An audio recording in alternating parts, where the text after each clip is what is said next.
Torpága Seachta an Seachta Joan Burton. The Deputy has 30 minutes. Thank you, Cathaoirleach.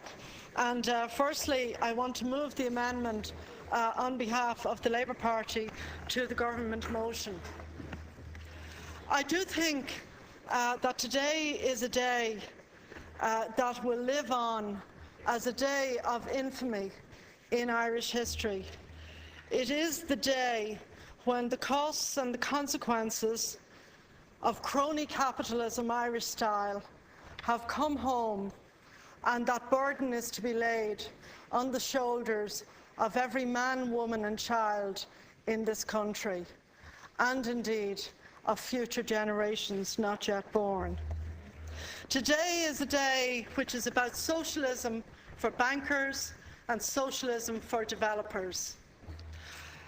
It's not for ordinary people, because they will be the ones who will carry the 22,000 per head of taxpayer debt for the Anglo arrangement. Today is the day when our national debt is likely to end up doubling, thanks to that phrase that Peter Bacon first used and the Minister used last St. Patrick's Day in his interview to the London Financial Times, when he confessed that crony capitalism was inherent. And this is the Minister of Finance himself. You may remember the Financial Times carried it on their news boards around the world. Irish Minister confirms crony capitalism as part of the cause of our banking collapse and us adhering to it. You know, on Sunday, the Sunday Independent published an Irish rich list of several hundred or maybe even up to 1,000 people. I saw one person looking out from the bottom end of the rich list. It was a Mr. Fingleton. He was on the rich list for about 30 million. And it's great to think that while all around the country, a farmer who sits down at the breakfast table tomorrow, or a doctor who might sit down to dinner tomorrow, or a housewife or a secretary, or a low-paid civil servant will be conscious that they're taking on a massive burden of debt gifted to them and arranged for them by Fianna Fáil, that people like Mr. Fingers can be on the published rich list. I don't know where stands Mr. Fitzpatrick now. We do know, however, that Mr. Quinlan, who is a partner in the ill-fated venture in relation to the Irish glass bottle site, he's in Switzerland. We understand that Mr. Drum, the recent and former managing director of Anglo, is somewhere like Cape Cod. He's certainly in the northeastern United States.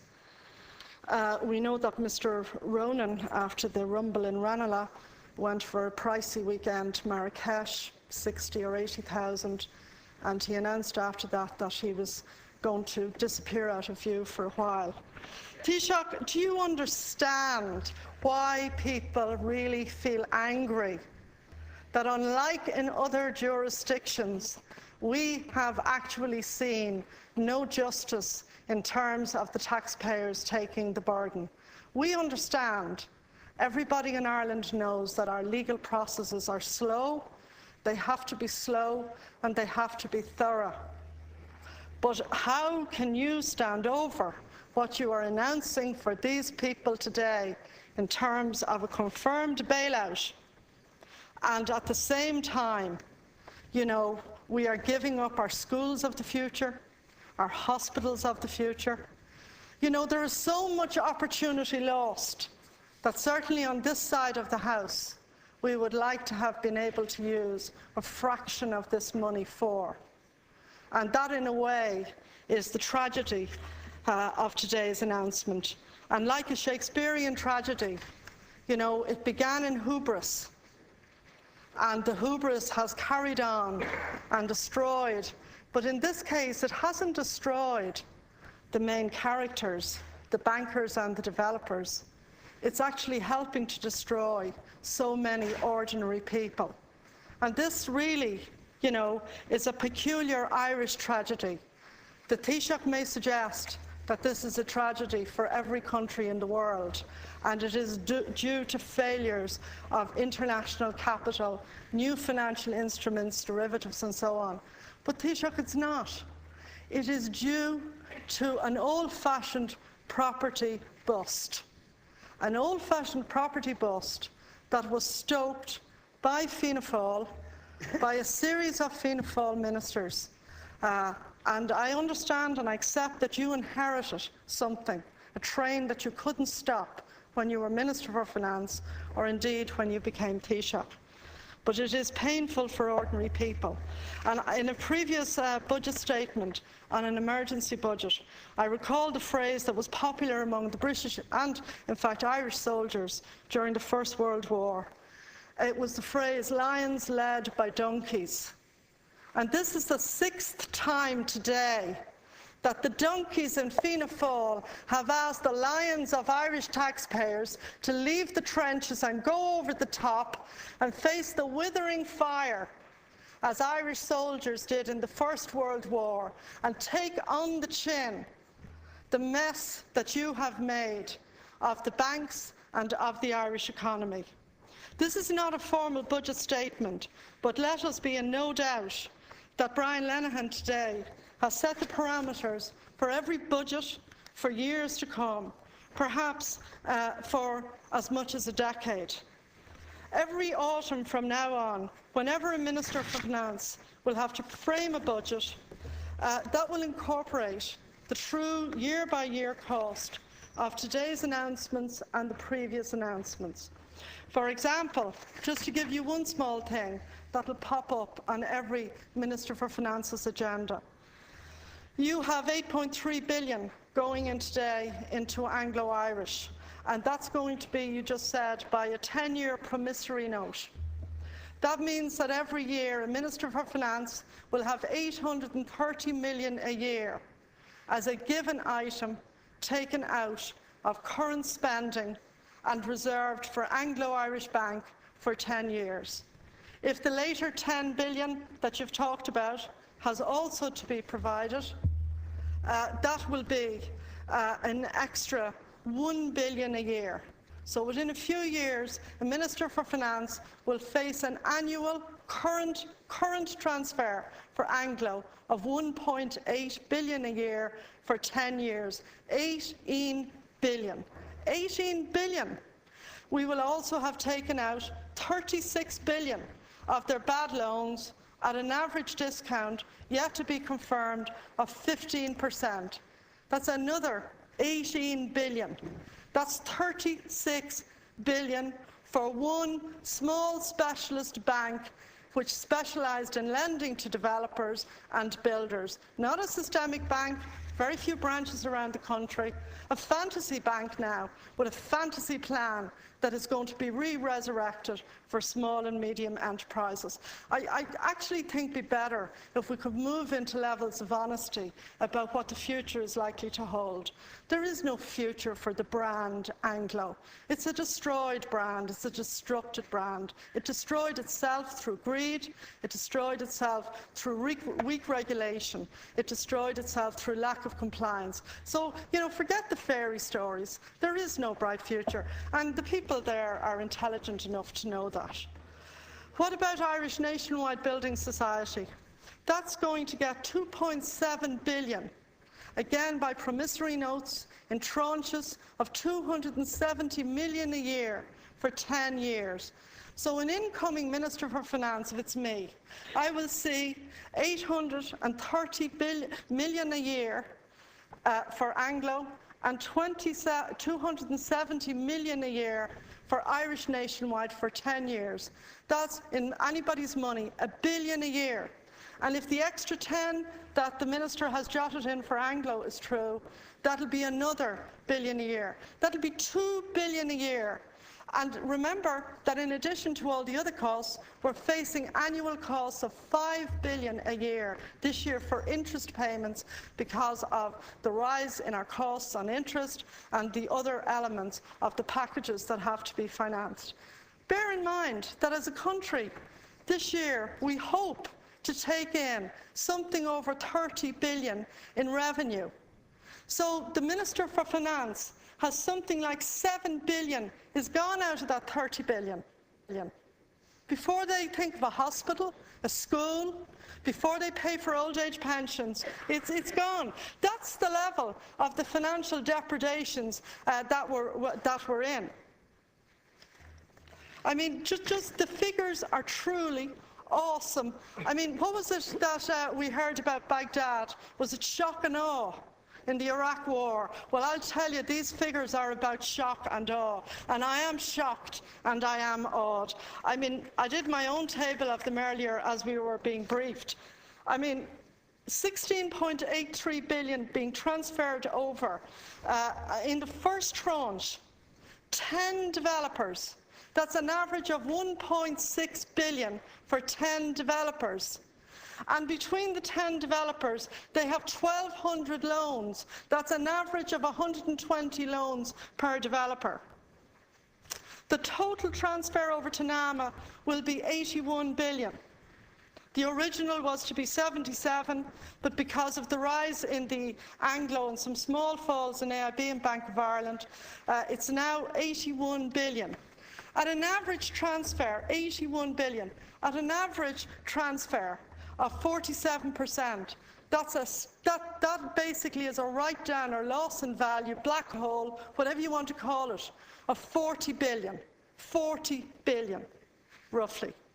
Then we have the capital requirements that you listed off. I totted them up to be 23 billion here and now, 7.4 AIB, 2.7 Bank of Ireland, 8.3 Anglo, 2.7 Irish Nationwide, 875 million for EBS, 23 billion. And then the footnote that the Minister expects another 10 billion later on for Anglo.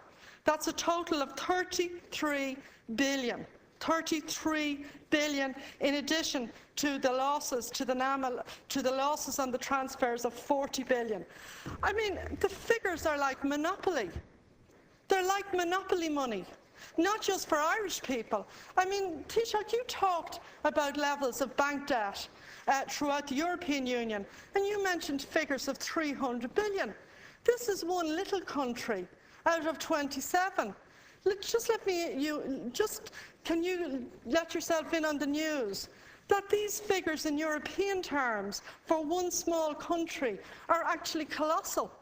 Your suggestion that in the grand scheme of things we're hardly a blip. Sorry, think again. You're simply not right. I really beg to differ with you.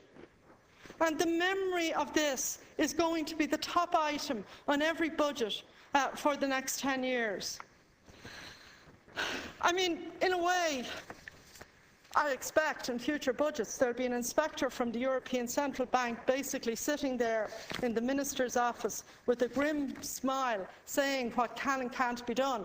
Because if the ECB and the Commission have acceded to this, it's only because they know that realism has finally begun to strike about the values, and they, the Germans, they want their money back.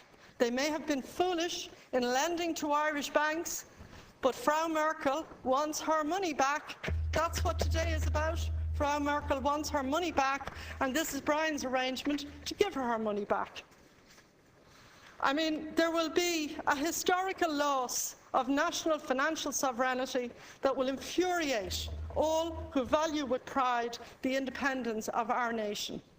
And I think one thing that everybody in this House shares is a love of our country. And greed has greed has brought us to the point where recovering from this is possible, but it is going to mean that every man, woman and child in this country will have to put our shoulders to the wheel, and we will have to come up with a political, social framework that offers the little people something, as well as the bankers and the developers. I mean, it's all gain for them. It's all care and consideration for them, with the little people left to shoulder the burdens. Remember the 4 billion adjustment last December. I know you said at the beginning, Minister, you didn't want a reference to that, but the adjustments today are multiples of that. And whether they're on current or whether they're in banking, whether they're on balance sheet or off the balance sheet, they're all there. I mean, this state is now the hapless and reluctant owner of dominant shareholding of all the main financial institutions in the economy. I own the banks is really a hollow boast. Every single extra % ownership is an admission of policy failure, and in his heart, the Taoiseach and the Minister for Finance know that this is the truth, and it will be acknowledged internationally as the bitter truth. You don't own the banks. The truth is the banks own you. That's the truth of today. They dictate every element of policy. Their interests take precedence over everything else, and financial resources that ought to be challenged into economic recovery are directed instead, in particular, to protecting two rogue institutions, the Irish Nationwide and Anglo. I mean, a tuppenny halfpenny little building society. 9 billion in bad loan transfers. 9 billion. And 2.7 billion in a capital injection that to be paid for out of our annual budget every year. You know, honestly, since late 2008, you have thrown literally billions of precious public savings to bail out these institutions from the consequences of their reckless casino operations. You never spent much money to rescue indebted homeowners or indebted manufacturers, or to offer a lifeline of credit to small businesses. The announcement that the Minister made, he's made them now in every single solitary budgetary statement. Of course they're welcome, but my God, it's play it again, Sam. This is about the 5th time we've heard most of those announcements.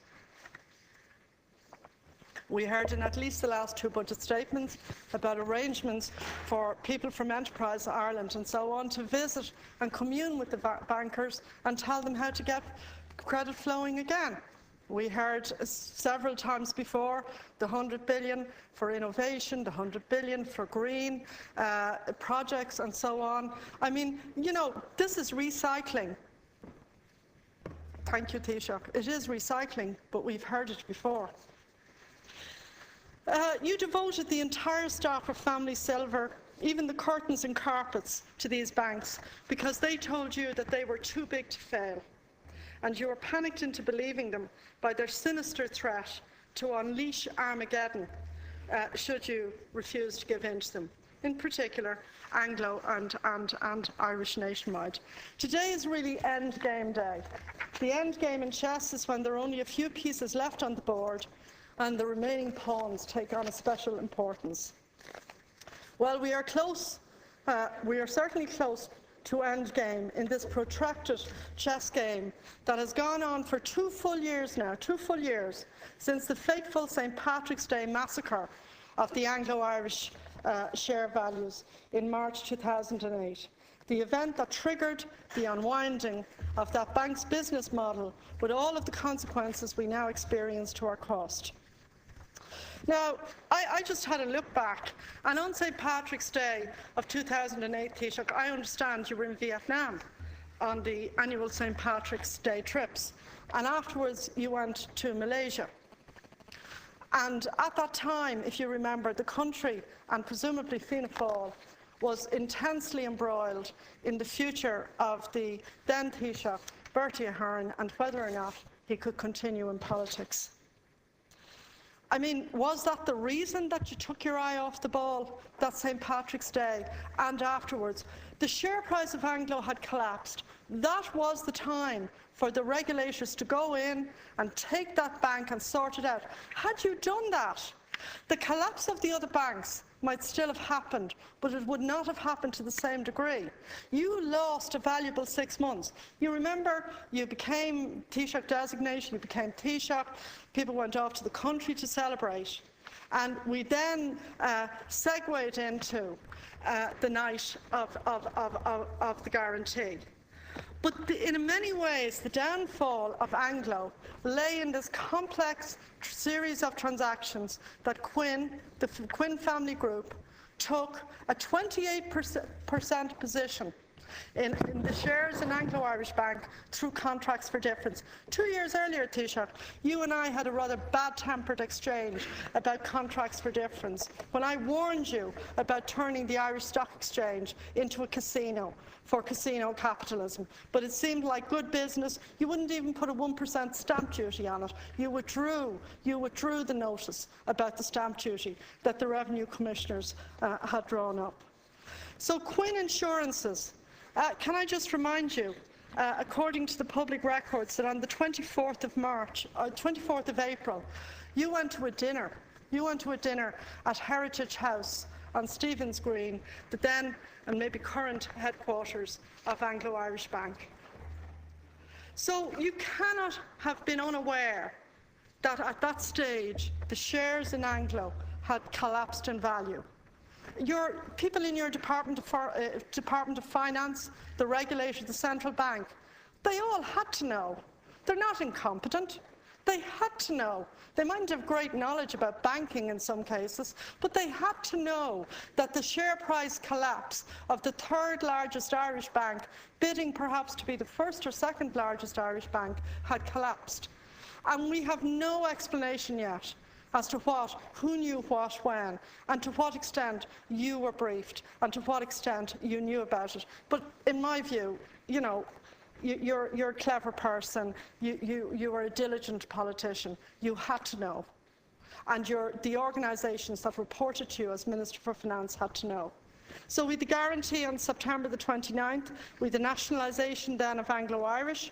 The third event was the 7 billion recapitalisation for AIB and Bank of Ireland, the 7 billion.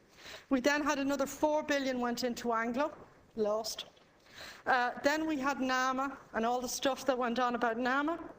And we had then the recent announcement that the preference shares, which you and I remember people like Deputy Fahy sold on TV stations and radio stations, has been a wonderful investment. Why? Because the preference shares carried a dividend or a coupon rate of 8%. Those of us who suggested that this was a bit of a chimera were laughed out of court. Of course, what has come to pass today? All of the preference shares are being held in reserve for use in the Tier 1 capital of AIB and Bank of Ireland, and that's the truth of that. So when you tell us that the promissory notes might carry a rate of interest, and it's been suggested of 4%, I have to say we'll wait and see whether we'll ever see that 4%.